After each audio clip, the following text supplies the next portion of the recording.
আল্লাহর রহমতে আমার মুরগিগুলোই আমার সব সম্বল। শিয়াল মামার আগমন। ঝোপের আড়াল থেকে শিয়াল মামা উকি দেয়।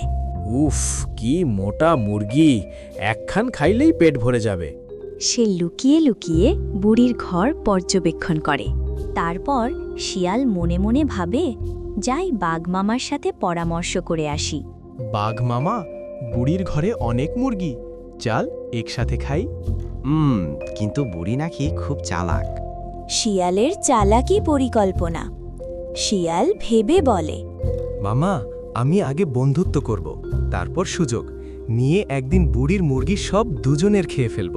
আচ্ছা, ঠিক আছে ভাগনা। শিয়াল বুড়ির সাথে বন্ধুত্ব করে।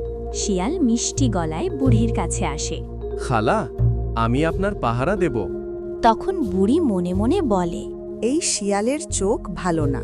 আমাকে বুদ্ধি করে এই শয়তান শিয়ালের হাত থেকে আমার মুরগিগুলো বাঁচাইতে হবে। বুড়ি মুরগিগুলো ঘরে ঢুকিয়ে দরজা বন্ধ করে। তারপর বুড়ি মুরগিগুলোকে বলে, মুরগিরা, তোমরা রাতে ঘরের ভেতরে থাকবে। তারপর শিয়াল হতাশ। শিয়াল বলে, শালার বুড়ি এত শেয়ানা। কিছুক্ষণ পরে রাত হয়ে যায়। বাঘ হেসে বুড়ির উঠানে বুড়িকে ভয় দেখানো শুরু করে।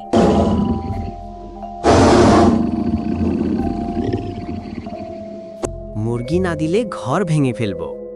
তারপর বুড়ি সাহস করে লাঠি হাতে বের হয়। আমার ঘর আল্লাহ পাহারাগান।